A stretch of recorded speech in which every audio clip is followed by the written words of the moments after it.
Hello बच्चों, welcome back to the channel. So this is the second lecture of light chapter चल रहा है जिसमें हमने रिफ्लेक्शन एंड रिफ्रैक्शन पढ़नी है। रिफ्लेक्शन का फर्स्ट पार्ट हमने कर लिया है। What is reflection? Reflection is the bouncing back of light when it strikes on a shiny surface like mirror. Bouncing back of light क्या होता है? रिफ्लेक्शन होता है। ये सब चीजें हमने पढ़ ली है। अभी जब आपने ये रिफ्लेक्शन लास्ट लेक्चर में पढ़ा था तो हमने यहाँ पर प्लेन मिरर लिया था, ठीक है। अभी मिरर के साथ कर रहे हैं। प्लेन मिरर था, प्लेन था। लाइट यहां से आई, स्ट्राइक करी शाइनी सरफेस पे इसके, और वो बाउंस बैक होगी। सो दिस वाज रिफ्लेक्शन, ठीक है। अब यही जो चीज है रिफ्लेक्शन, वो जरूरी नहीं कि प्लेन मिरर ही होना चाहिए। स्फेरिकल मिरर में भी रिफ्लेक्शन हम देखते हैं। मिरर होना चाहिए, चाहे वो प्लेन हो चाहे स्फेरिकल हो। अब स्फेरिकल मिरर्स को आज के लेक्चर में हमने अच्छे से पढ़ना है। तो दो तरह के स्फेरिकल मिरर्स होते हैं, एक होता है कॉनकेव मिरर, दूसरा होता है कॉन्वेक्स मिरर। अब इन्हें कैसे बनाना है, कैसे लर्न करनी है इनकी शेप्स, वो मैं आपको बताती हूं। देखो, कॉनकेव में लास्ट में क्या है? कॉनकेव में लास्ट में है केव। केव का क्या मतलब होता है? केव का मतलब होता है गुफा, ठीक है। तो आपको एक्चुअली इसमें क्या करना है, एक गुफा बनानी है। तो कैसे बनाओगे? इस तरह से आपने केव बना दी, ठीक है। ये आपने बना दी केव। अब कॉनकेव मिरर, क्योंकि ये मिरर है, आगे आप लेंसेज भी करोगे, कॉनकेव कॉन्वेक्स। तो ये अभी मिरर है। तो मिरर में आपको पता है जो रिफ्लेक्शन होती है वो कहां से होती है? शाइनी सरफेस से होती है। तो यहां पर शाइनी सरफेस कौन सा है? देखो, केव आपने बनाई है तो यहां पर जो पॉलिश्ड सरफेस है, देखो मिरर में भी एक साइड हम पॉलिश करते हैं और दूसरा सरफेस, दूसरी साइड जो होती है वो शाइनी होता है और वहीं पर रिफ्लेक्शन होती है। सो यहां पर जो ये पीछे वाला पोर्शन है ये पॉलिश्ड होता है। दिस इज पॉलिश्ड सरफेस, और यहां पर कोई भी रिफ्लेक्शन नहीं होती है। अगर यहां पर लाइट स्ट्राइक भी हो जाए तो वो रिफ्लेक्ट नहीं करती है। लेकिन आगे से जो ये केव है, तभी कहते हैं कॉनकेव में केव, आप ध्यान रखोगे और केव बना दोगे। और ये वाला जो सरफेस है ये केव इनवर्ड्स है। स्फेरिकली जो इनवर्ड है पोर्शन वो आपका रिफ्लेक्टिंग सरफेस होता है। This is your reflecting surface या फिर शाइनी सरफेस। तो लाइट आएगी, लाइट ऐसे आएगी यहां पर और यहां से रिफ्लेक्ट बैक हो जाएगी, ठीक है। सो दिस इज कॉनकेव मिरर। समझ आ गया केव है। अब अगर हम कॉन्वेक्स मिरर की बात करते हैं, वो बिल्कुल इसके ऑपोजिट होता है। केव में आपने ऐसा बनाना है और कॉन्वेक्स में आपने इसका उल्टा ऐसे बना देना है, ठीक है। सो this is concave and this is convex, ठीक है। तो इस तरह से आप करेंगे। तो कॉनकेव में एक याद रख लो, कॉनकेव केव बनानी है, कॉन्वेक्स सोर्स का उल्टा है। तो ये आपने केव बनाई, तो कॉन्वेक्स के लिए आप जस्ट ऐसा कर दो। अब देखो, ये अगर ये आपके पास फिगर है तो इसमें दो चीजें होती है, एक पॉलिश्ड सरफेस होता है, एक रिफ्लेक्टिंग सरफेस होता है। तो जैसे केव थी, केव में रिफ्लेक्टिंग सरफेस कौन सा था? ऑब्वियसली केव का ही था। केव कहाँ है? गुफा कहाँ है? अंदर है। तो ये रेड कलर से जो मैंने बनाया है, ये हाईलाइट किया है, this is the reflecting surface. लेकिन अगर आप कॉन्वेक्स में देखोगे तो कॉन्वेक्स में कौन सा होता है? इसके ऑपोजिट होता है। रिफ्लेक्टिंग सरफेस ये वाला बाहर वाला हो जाएगा, ठीक है। स्फेरिकली आउटवर्ड्स होते हैं जहां पर लाइट रिफ्लेक्ट करती है, और पॉलिश्ड सरफेस अंदर वाला होता है। जस्ट इसके उल्टा करना है। तो एक लर्न कर दो और दूसरा आपको समझ आ जाएगा। एग्जाम में ये कलरफुल आपको नहीं बनाना है। जस्ट क्या करना है, इस तरह से कॉनकेव बना दिया, केव बना दी। पॉलिशिंग जरूर बतानी है कि ये पॉलिश्ड सरफेस है तो अंदर वाला है रिफ्लेक्टिंग है। और कॉनकेव में, कॉन्वेक्स में क्या होगा? इसका उल्टा बनाओगे, इसका उल्टा ऐसे बनेगा। और जो रिफ्लेक्टिंग सरफेस है वो बाहर का है, तो पॉलिश्ड कहाँ है? अंदर का है। तो आप समझ गए, यहाँ पर जो ये वाला पोर्शन है ये पॉलिश्ड है, जिसमें पॉलिश किया गया है, नो रिफ्लेक्शन। यहाँ पर कोई भी रिफ्लेक्शन नहीं देखी जाएगी अगर लाइट यहाँ पर स्ट्राइक होगी। और ये जो आउटवर्ड पोर्शन है, this is reflecting surface. This is reflecting surface. यहां पर अगर लाइट स्ट्राइक होगी तो वो रिफ्लेक्ट हो जाएगी। तो दोनों में फर्क है। दिस इज कॉनकेव, कॉनकेव जिसमें हमने याद रखा केव, तो हमने केव सी बना दी। और रिफ्लेक्टिंग सरफेस क्या है? ये वाला है, अंदर वाला है। यहां से लाइट जो है वो लाइट रे स्ट्राइक करेगी शाइनी सरफेस पे, रिफ्लेक्टिंग सरफेस पे, और ये यहाँ से टकरा के बाउंस बैक हो जाएगी। और यहाँ पर क्या है, सरफेस ये वाला है, तो यहाँ पर रिफ्लेक्ट करी, यहाँ पर स्ट्राइक करी और यहाँ से रिफ्लेक्ट होगी। सो दिस इज कॉन्वेक्स। तो दोनों तरह के मिरर आपको समझ आ गए, ठीक है। अब हम इसमें देख लेते हैं नोट्स में क्या है। नोट्स में भी बिल्कुल इसी तरह का है। कॉनकेव मिरर कौन से होते हैं, केव बनाएगी, बाहर वाला पॉलिश्ड सरफेस है, तो केव यहाँ पर है। केव का मतलब है रिफ्लेक्टिंग सरफेस अंदर वाला है, और उसका ऑपोजिट कॉन्वेक्स बना देना। जस्ट एक लर्न कर दो, दूसरा उसका ऑपोजिट होगा। सो यहाँ पर क्या है, inner surface of sphere is reflecting. तो यहाँ पर जो ये इनर सरफेस है, स्फीयर क्यों है, क्योंकि ये पार्ट ऑफ स्फीयर ही है। आगे आपको पता चलेगा ये किससे बना है। एक स्फीयर था यहाँ पर पूरा, उसका एक पोर्शन आपने कट करके निकाला हुआ है, उसी का पार्ट है स्फीयर का, हॉलो स्फीयर का ये एक पार्ट है। सो इसमें रिफ्लेक्टिंग पूछ सकते हैं आपको एमसीक्यू में कि कौन सा रिफ्लेक्टिंग सरफेस होता है, इनर या आउटर। तो यहाँ पर inner surface of the sphere is reflecting और दूसरे में आउटर होता है। दो चीजें आप अभी ये याद रखो, आगे जाके आप इन चीजों को समझोगे। जब भी हम कॉनकेव मिरर लेते हैं ना, तो वो होता है कन्वर्जिंग मिरर। कन्वर्जिंग इसलिए होता है कि जब लाइट रेस पैरेलल आती है, स्ट्राइक करती है इस मिरर पे, कॉनकेव मिरर पे, तो वो उनको कन्वर्ज कर देता है, मतलब उन लाइट रेस को वो इकट्ठा कर देता है। वो रे डायग्राम में हम अभी पढ़ेंगे नेक्स्ट लेक्चर्स में। अब देखो कॉन्वेक्स में क्या होता है, अगर कॉनकेव कन्वर्जिंग है कि लाइट रेस को वो कन्वर्ज करती है, तो जो कॉन्वेक्स मिरर होता है वो उनको डाइवर्ज कर देता है, मतलब एक दूसरे से दूर करता है, डाइवर्ट कर देता है। तो ये दो चीजें आपको समझ आ गई। जैसे कि मैंने आपको बताया कि ये जो कॉनकेव एंड कॉन्वेक्स मिरर है, ये टाइप ऑफ स्फेरिकल मिरर है। तो स्फेरिकल मिरर इन्हें क्यों कहते हैं, क्योंकि ये हॉलो स्फीयर, क्योंकि स्फीयर कैसे लेना है, हॉलो, जो अंदर से खाली हो।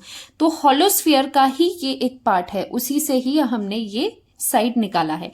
सो spherical mirrors have a surface that forms part of the sphere. तो स्फेरिकल मिरर कौन से होते हैं, वो होते हैं जिनका surface part of the sphere होता है, पर्टिकुलरली हॉलो स्फीयर का पार्ट होता है।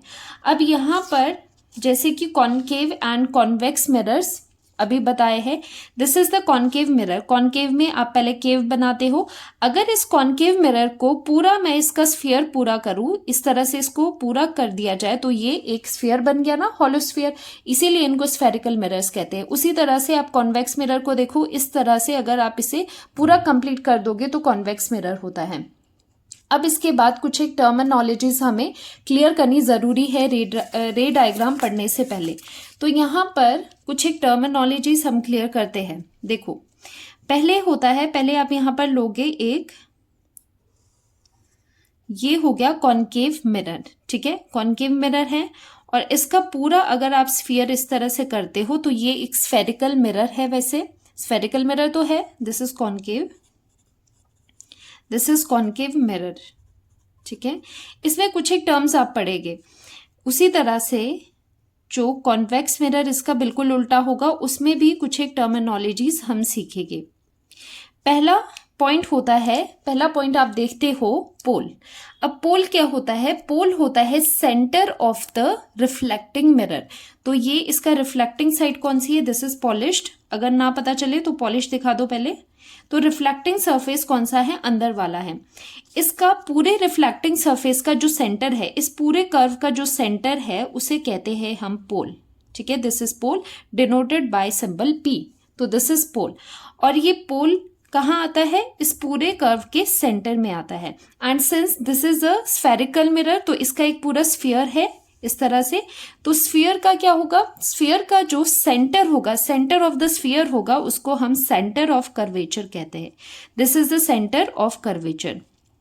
अब इनको ज्वाइन कर देंगे, इनको ज्वाइन कर देंगे, और एक जो स्ट्रेट लाइन C और P से पास करती है, ये आगे तक बना देते हैं। जो लाइन, जो straight line centre of curvature and pole से पास करते हुए जाती है, this is called principal axis, ठीक है। This is the principal axis. ये बात समझ आ गई आपको। C सेंटर ऑफ कर्वेचर है, P पोल है, centre of the reflecting surface, principal axis passes through straight line which passes through C and P, center of curvature and pole. अब ये अगर एक स्फीयर है, इसका एक सेंटर C है, तो यहाँ पर एक रेडियस भी होगा. रेडियस कितना होगा? ये चीज रेडियस होती है, ठीक है. आपको पता है जैसे सर्कल में करते थे वैसे ही आप यहाँ पर 3D में स्फीयर में कर सकते हो. This is the radius. तो यहाँ से लेके यहाँ तक का जो डिस्टेंस है this is called radius of curvature, ठीक है. This is centre of curvature, this is radius of curvature. तो r क्या है? r इज इक्वल टू हम लिख सकते हैं PC. Distance between pole and centre of curvature is known as r. r क्या है? यहाँ पर रेडियस ऑफ कर्वेचर है. और C और P के बीच में, C और P के सेंटर में एक पॉइंट आता है, उसे हम प्रिंसिपल फोकस या नॉर्मली फोकस ही कहते हैं, ठीक है. तो C एंड P के जो सेंटर में पॉइंट आता है this is called focus. And F and P के पोल से फोकस के डिस्टेंस को हम कहते हैं फोकल लेंथ. फोकल लेंथ मतलब फोकस की लेंथ फ्रॉम द पोल. तो ये कुछ टर्मिनोलॉजीज है जो आपको पता होनी चाहिए रे डायग्राम पढ़ने से पहले, इमेज फॉर्मेशन पढ़ने से पहले. तो ये सब चीजें आपको समझ आ गई. और एक और चीज होती है अपर्चर. अपर्चर क्या होता है? अपर्चर होता है किसी भी रिफ्लेक्टिंग सरफेस का डायमीटर. मतलब वो बताता है कि कितना रिफ्लेक्टिंग सरफेस है, कितनी रेज उसमें स्ट्राइक कर सकती है, कितना एक्सपोज्ड एरिया है, मतलब कितना डायमीटर है. मतलब इसका साइज ये बताता है मिरर का. Aperture, diameter of the reflecting surface. जैसे आपने कॉनकेव मिरर में ये सब चीजें करी है उसी तरह से आप सेम यहाँ पर भी कर सकते हो. और यहाँ पर आप देख पा रहे हो अगर फोकल लेंथ इतनी है and F is the mid point between P and C, तो क्या हम कह सकते हैं कि रेडियस ऑफ कर्वेचर हमेशा इक्वल होता है ट्वाइस ऑफ फोकल लेंथ. क्योंकि यहाँ से यहाँ ये मिड पॉइंट है तो ये दोनों ही जो लेंथ है these are equal. 2F is equal to R होता है. तो ये हमेशा आप लर्न करोगे, ठीक है. अब आते हैं कॉन्वेक्स मिरर में. This is convex mirror. तो सेम चीजें आप करेंगे. कॉन्वेक्स मिरर क्या होता है? जिसका रिफ्लेक्टिंग सरफेस बाहर को होता है, पॉलिश्ड सरफेस अंदर को हो जाएगा. तो यहाँ पर जो इस पूरे कर्व का, पूरे रिफ्लेक्टिंग सरफेस का जो सेंटर है दिस इज कॉल्ड पोल, ठीक है. ये पोल हो गया. सेम ये क्या है? प्रिंसिपल एक्सिस है. और साथ में इस पूरे स्फीयर का जो सेंटर है this is called centre of curvature. And principal axis कौन सी है? स्ट्रेट लाइन है which passes through pole and centre of curvature. अब यहाँ पर ये जो डिस्टेंस है pole and centre of curvature के बीच में this is called radius of curvature. Pole and centre of curvature के बीच में जो पॉइंट आता है उसे हम फोकस कहते हैं या फिर प्रिंसिपल फोकस कहेंगे. पोल और फोकस के बीच का distance is called focal length. Same चीजें है जैसे कि कॉनकेव में करिए. तो ये टर्मिनोलॉजीज आपको समझ आ गई. और यहाँ पर भी R is equal to 2F होता है, ये आप ध्यान देंगे. और इसका जो डायमीटर है वो क्या हो गया? अपर्चर कहलाता है. तो ये टर्मिनोलॉजीज हमने यहाँ पर सीख लिया. अब नोट्स में देखते हैं. सेम चीजें यहाँ पर भी दी गई है. This is the centre of curvature C. P क्या है? पोल है जो इसका बिल्कुल सेंटर पॉइंट होगा, जो इसका सेंटर होगा रिफ्लेक्टिंग मिरर का. एंड यहाँ पर पोल एंड C के बीच का डिस्टेंस रेडियस ऑफ कर्वेचर कहलाता है. पोल एंड C के बीच का point, mid point is called focus. And focus और पोल के बीच का distance is called focal length. Focal length 2F is equal to R होता है. और यहाँ पर भी 2F is equal to radius होता है. तो सेम चीजें यहाँ पर भी है. बीच से जा रही है प्रिंसिपल एक्सिस. प्रिंसिपल एक्सिस जो होती है ना उसमें सब चीजें लाई करती है, जैसे फोकस, C एंड P सब चीजें इस पे लाई करती है. ये एक स्ट्रेट लाइन होती है. ये चीजें आपको समझ आ गई. तो देखते हैं यहाँ पर पोल क्या है? Centre of the reflecting mirror surface, ठीक है. सेंटर ऑफ कर्वेचर C क्या है? Centre of the sphere of which mirror is a part. उस स्फीयर का सेंटर जिसका पार्ट मिरर है. क्योंकि ये जो मिरर्स है स्फेरिकल मिरर ये कहाँ से हमने ड्रॉ करे हैं? स्फीयर से ही कट आउट करके हमने निकाले हैं ना. रेडियस ऑफ कर्वेचर क्या होता है? Distance between pole and centre. तो यहाँ पर रेडियस देखो, रेडियस ये दिखाई दे रहा है, P एंड C के बीच में है. एंड रेडियस को आप कैसे लिख सकते हो? Radius is equal to 2F भी लिख सकते हो.